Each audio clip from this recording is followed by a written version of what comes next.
leve, né, distinção aqui da nomenclatura a respeito do conselho da igreja. Nas igrejas presbiterianas, os conselhos são formados por pastores e presbíteros, né? Nas igrejas de linha reformada do continente, pastores, presbíteros e diáconos. Isso não quer dizer que nunca os diáconos participem das decisões do conselho. É sempre bom lembrar que a nossa própria Constituição diz que os diáconos esporadicamente podem sim fazer parte do conselho da igreja, das reuniões do conselho da igreja, a convite do conselho da igreja local. Eles não têm direito a voto, mas eles têm direito à voz quando convidados.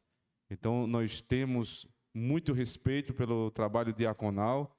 O trabalho diaconal não é inferior ao trabalho presbiteral. O trabalho diaconal é um trabalho de apoio ao presbiterato. Como na igreja, tudo deve ser governado pela palavra, aqueles que são ministros da palavra, eles têm supervisão sobre o trabalho dos diáconos. Mas os diáconos não fazem nada sem a palavra. Eles são cheios do Espírito, eles são homens de boa reputação, eles têm discernimento, como diz em Atos capítulo 6, e sob a jurisdição e sob a orientação dos presbíteros da igreja, eles governam o trabalho de auxílio ao necessitado, o trabalho de ordem do culto, o trabalho de averiguação daqueles que precisam de alguma forma de um auxílio pastoral. Os diáconos também podem ajudar os pastores nisso, apontando os necessitados de visitas, de aconselhamentos e de demais trabalhos de cunho pastoral. Portanto, os diáconos, apesar de não fazerem parte de maneira formal do conselho da igreja, eles são dignos de toda honra como um presbítero. E nós devemos honra ao nosso diácono Jefferson, assim como temos honra pelos presbíteros da igreja. O fato de trabalharem em âmbitos diferentes da igreja não quer dizer que um seja maior do que o outro, mas eles têm distinções de funções. Os nossos presbíteros, eles governam a igreja. E ao invés de ter que falar tudo novamente, como eu falei hoje pela manhã, sobre o trabalho das funções do presbítero na escola bíblica dominical, eu vou me ater apenas ao fato de termos responsabilidade sobre as eleições dos nossos presbíteros.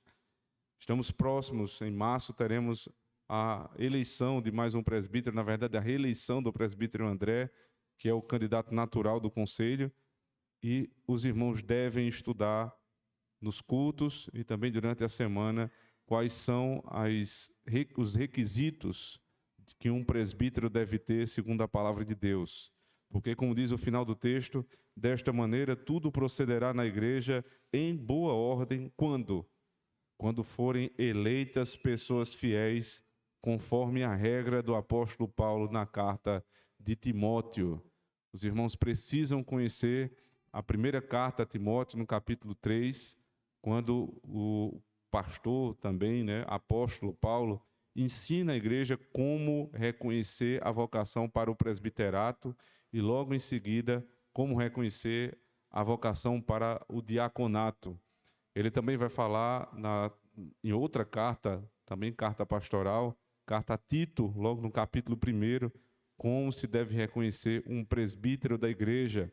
Eu adiciono também primeira carta de Pedro, capítulo 5, o apóstolo Pedro nos ensina como devemos reconhecer os presbíteros na igreja, quais são suas funções, qual é o espírito de um presbítero, aquilo que ele precisa ter para ser considerado um servo de Deus, ministro da palavra do Senhor. Então, irmãos, nos próximos domingos nós vamos continuar estudando esse tema até o dia 3 de março, a fim de que aqueles que já conhecem do assunto possam relembrar aquilo que já aprenderam outrora e aqueles que estão chegando na igreja estejam conscientes do trabalho sério do presbiterato na Igreja de Cristo.